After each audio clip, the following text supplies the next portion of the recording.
At first sight, this is every tourist dream. Looks deserted.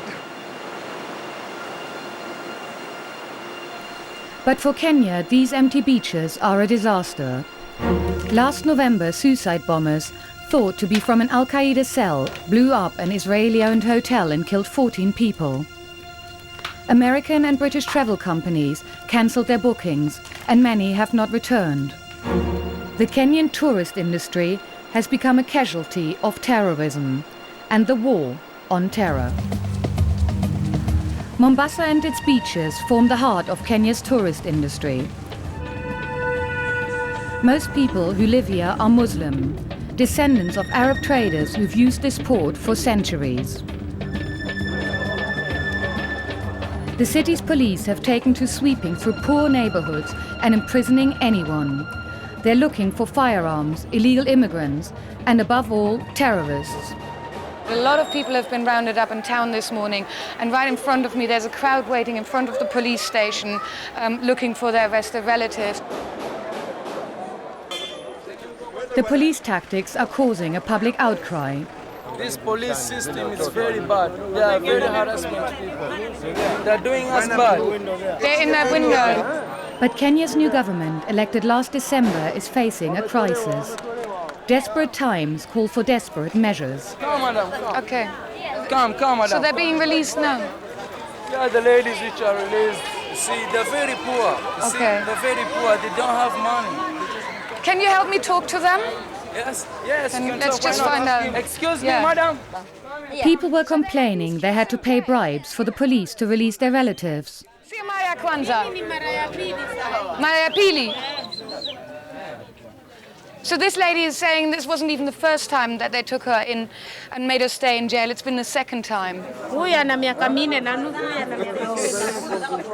She was just saying that it's easy to snatch somebody like her. She's got no work, she's got no rights. One of the children who was taken into jail, he's 4.5 years old. Even the small one. The little one is 2 years old. See, and the cells. Miatano. See, madam. Really? Madam. I just wanted to know how many people they actually took this morning. And this lady's saying the whole prison was full. It was incredibly crowded. She says 500. 500 and 5 cells. 5 cells. A few minutes later, my colleague and I were hauled into the police station. We've just spent a whole hour in the police station. We were filming outside with the crowd. Suddenly they came and grabbed the director, cameraman, grabbed him at his neck, pulled him into the police station. Everybody started shouting at us.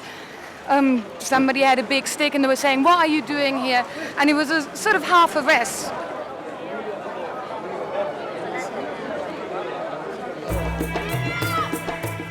Mombasa's 500,000 inhabitants have a reputation not just for religious tolerance, but for being cosmopolitan.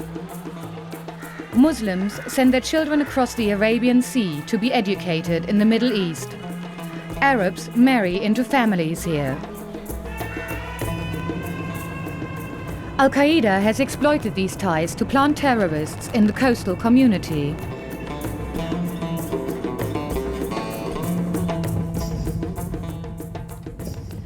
We're just coming up to the Paradise, which is the Israeli hotel where the bomb went off last November. The hotel watchman refused to let me in, but he told me what happened. The cars coming with the lights in high speed, more than 120 or 160. Is that why the gate is so dented just there? We're African, we don't know, because it's our first time in Kenya to see something like that. So we're wondering what is going on. We want to know. The blast killed 3 Israeli tourists and 11 Kenyan musicians and dancers who worked at the hotel. Scores of people were injured.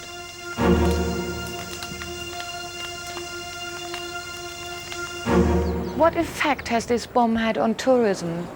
British Airways stopped, American Airways stopped, so that is the problem. So many people suffering. Because if you're working in the hotel and you don't have a job, so what you will survive? Maisha ngumu? Yeah, it's very hard life.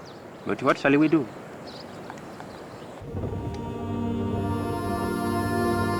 Nearby was Msumarini, a village that had once supplied many of the workers for the Paradise Hotel. Since the attack, most of its men have left, looking for work to feed their families. Ali Baba is just saying that at the point of time that the bomb went off, the workers at the Paradise were actually owed 3 months' salary money, and that is money that they never received. I was introduced to Katsumasha. The bomb killed her daughter, Pendo. Her daughter actually worked in the Paradise Hotel as a dancer together with the drumming group that was welcoming the tourists as they arrived, and she was the sole breadwinner for the family.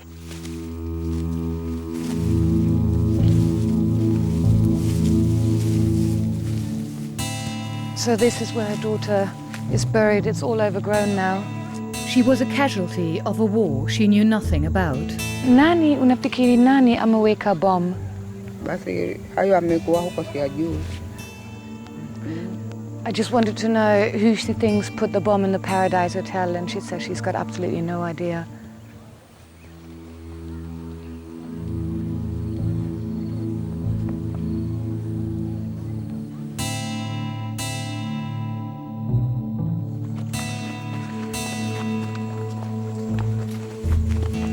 Whole communities had depended on the Paradise Hotel. Ali was just saying that a lot of these houses around us are empty because the people who used to live here used to work in the tourist trade, and they've gone away to different places because they lost their jobs and couldn't find any new ones when the hotels closed down. Dama Ya lost her husband Safari in the bomb blast.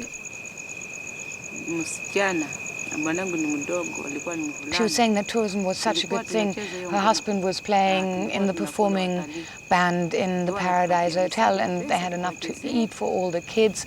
But now that the bomb has gone off and no tourists are coming back, what is there for them to do? She said her situation seems hopeless because she already had 9 children when her husband died, and she was pregnant with a 10th kid, and the 10th kid is now born, and she's looking after all of them but has very little to feed them with.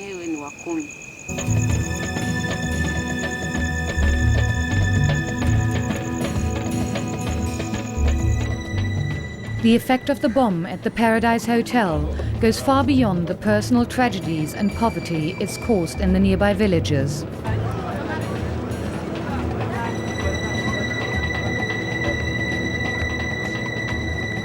We left Mombasa, taking the ferry across the Likoni River.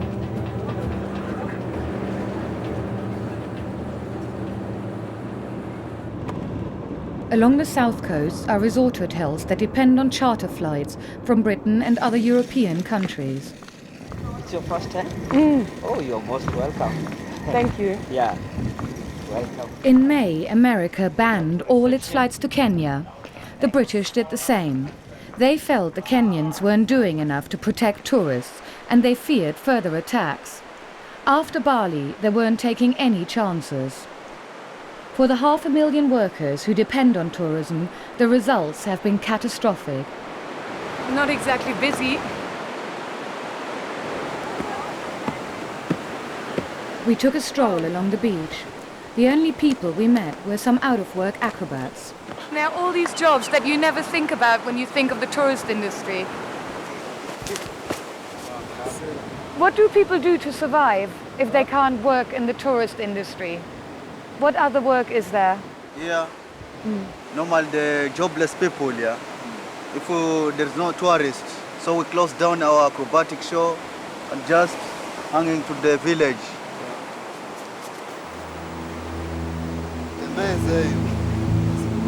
Aya, hakuna matata jambo. Okay, thanks a lot. Bye. According to the Kenyan Foreign Minister, the British and American flight bans handed victory to the terrorists on a plate. Sylvia and Harold Kamper are a German couple who've spent most of their lives in Kenya. They own 2 large hotels further along the beach. It's a permanent process to maintain things. But it does feel like a ghost hotel at the moment. Yeah, it's really like a ghost hotel. After the flight ban, they were forced to close this hotel entirely. we would be very busy right now here. But as you can see, there is simply nobody. Stored the furniture here for the time being. So can you remember what immediately happened when the travel ban was issued? How did you notice that, being a hotel manager? What happened? The morning afterwards, when I retrieved my email, I saw about 15 emails popping up, and when I opened them, I found in all of them, please cancel, please cancel, please cancel. And like this, it went on with every day about 15 cancellations for the next 2 weeks. The only guest. Your only guest, yeah. The Campers have kept their other hotel open to cater to German and Swiss tourists. But they've had to sack over 100 staff, and they're struggling to pay those who remain. I think this threat is mainly taking place in the heads of the people. It's not really physically there. There is no difference in the threat between Kenya, for example, and the threat of terrorism in the UK, or in the United States, or in Germany. The threat is overall there, but it's not that there is a bigger threat here in Kenya. Behind the hotels is the township of Ukunda. The Campers had told us we'd find some of their unemployed workers at Sunday worship. Along the coast, at least 15% of hotel workers have been laid off. Almost all employees have had their salaries delayed for 3 months. We met one of them. This is your place? Yeah, this is where I am. Okay. So this is the stop. Jacob was a hotel security guard. Now he's selling charcoal to feed a family of 9. But no one has the cash to pay him. I have to write them down, the debtors. So somebody can pay you, like this one. You see this one? He paid 60, and again he came to 2 others, it was 40, and now he's having the balance of 20 shillings. I want my kids to eat. I have to persevere. However difficult it is, however hard it is, I have to be here. Jacob took me to meet his customers. This is the market? Yeah, this is the market. People can sit the whole day. There is nothing. You go this side. They're not selling anything just now. Yeah, everybody's affected. This cafe is closed down completely. It's closed. Now, Cynthia, are you ready to bring... Jacob had hoped to sell a bag of charcoal to one of the cafes. He's not having no money, so I can't bring.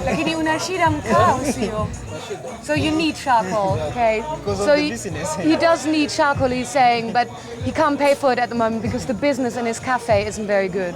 You can see people are just sitting, they are not eating. As we left, we passed a hip-hop group, warning against the dangers of AIDS.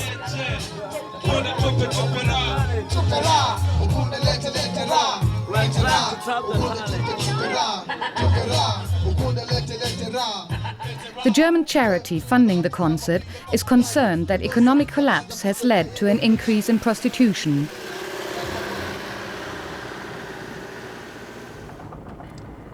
A mile up the road, a new conference centre and golf course had just opened. To mark the occasion, its owners were holding a golf tournament for the local movers and shakers in the tourist industry. Among them was Raymond Matiba, the chairman of the Kenya Tourism Board. He's adamant that the Al-Qaeda bombs in Mombasa and Bali have changed the travel industry forever. The world of tourism as we knew it has completely changed. We will always have to be vigilant. There will always have to be extra security at tourist sites because they are vulnerable. And that's exactly the sort of place people who want to create terror will gravitate to and carry out those atrocities. So I think we have the whole tourism system is going to have to change. It's going to be completely new. And not just in Kenya, and internationally. Not just in Kenya, internationally.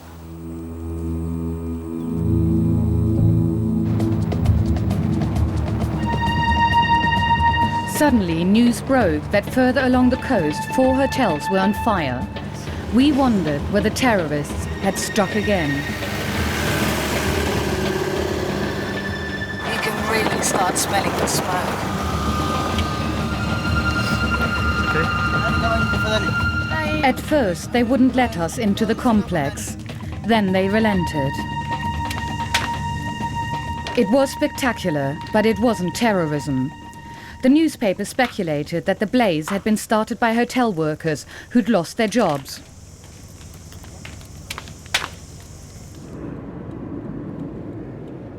Police checkpoints lined the road back to Mombasa. Everyone knows Kenya can't afford another bomb. In the city, Muslim leaders had organized a protest against police tactics in the war on terror. The Kenyan government is under pressure to show America and Britain it's doing everything it can to hunt down terrorists. These Muslims say they're paying the price in arbitrary arrests and police harassment. I've just been told that the prayer is about to start, so I'll have to wait in the women's section further down that way.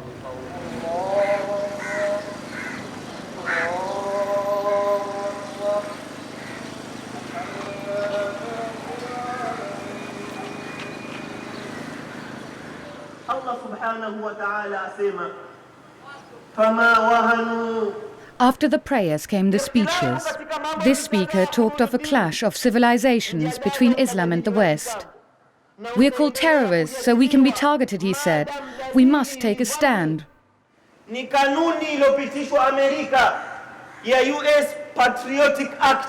As he spoke, a collection was taken to support the families of men arrested on suspicion of involvement in the Paradise Hotel bombing.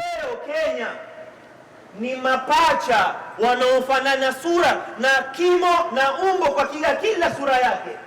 I've just met one of the organizers of this event, Sheikh Dor, and he said he's going to take me to the wives of some men, Muslim men, who they say have been unfairly arrested.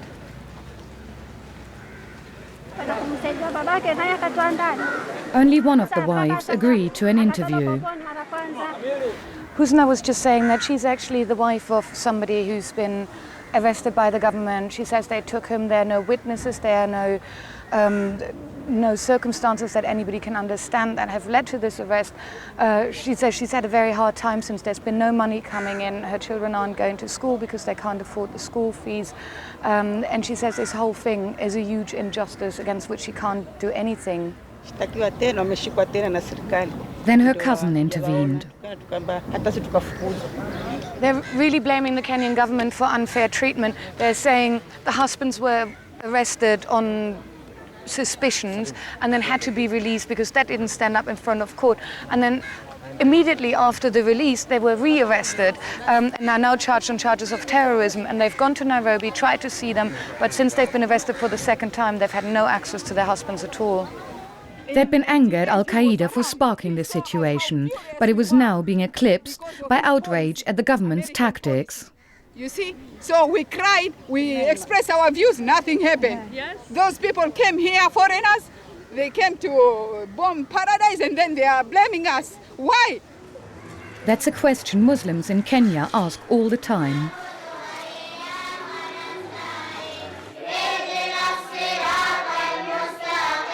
They know that Al-Qaeda has done them great harm. But some also fear that pledging allegiance to the war on terror means a betrayal of their Muslim identity. I met one of the rally's backers. Abdullah Ahmed finds it hard to condemn Al-Qaeda, especially as he is critical of tourists and the values they bring. Tourism may have suffered, but it has affected, quite a large segment of the population. But at the same time, there's this same large segment of population, a similar large segment, was actually being harmed by tourism. So this is not my horn to deal with. That is the dilemma for the Kenyan government to try and tackle if they can. But they cannot improve security or make Muslim areas safe if what they're doing on a day-to-day basis is antagonizing us. They can't do it, and they need to realize that. They really need to realize that and find a way out of this mess that they put themselves into. But are you offering the Kenyan government collaboration? No. Collaboration for what? You're fighting Islam and Muslims. Why should Muslims collaborate with you in fighting Islam and Muslims? No, there shall be no collaboration. We ourselves, as Muslims, we talk to our Muslims and tell them, always control your actions with Islam and fall within the Islamic limits. We do it because it's our duty. But we're not going to sell out our Muslim brothers or be seen as collaborators in order to gain some type of short-term interest. No, this won't take place. That's one voice. But many Muslims disagree.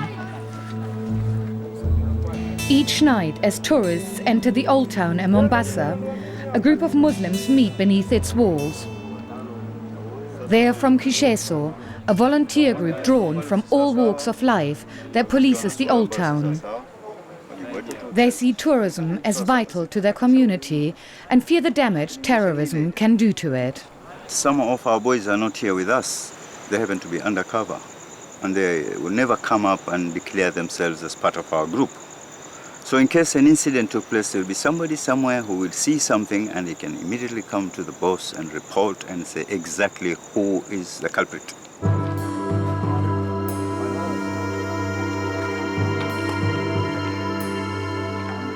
That night, as we patrolled with Kisheso, a man approached us. He said many Kenyan Muslims want to see the back of the terrorists, and he was one of them. He said he'd been involved in an incident that made headlines just a month before. He'd received a tip-off. It resulted in the police tracking down 2 Al-Qaeda suspects linked to the Paradise Hotel bombing. It should have been a big break for the police. But one of the men, who's on the FBI's most wanted list, escaped. The other blew up himself and a policeman with a hand grenade. The next day, we met our informer again. He wanted us to know his motives. There is no place in the Quran that mentions suicide bombing, or in any way blowing yourselves up and killing innocent people. These are fanatics. These are not Muslims. It's high time people should know Muslims are not involved. Neither is Islam involved. These are just fanatics using Islam as a scapegoat. We hope Al-Qaeda will not survive here. Britain has now lifted its travel ban. America has not. Charter companies and tourists remain nervous. Kenya's beaches are still empty. Throughout the world, wherever tourists go, terrorists can follow. Mombasa will not be the last troubled paradise.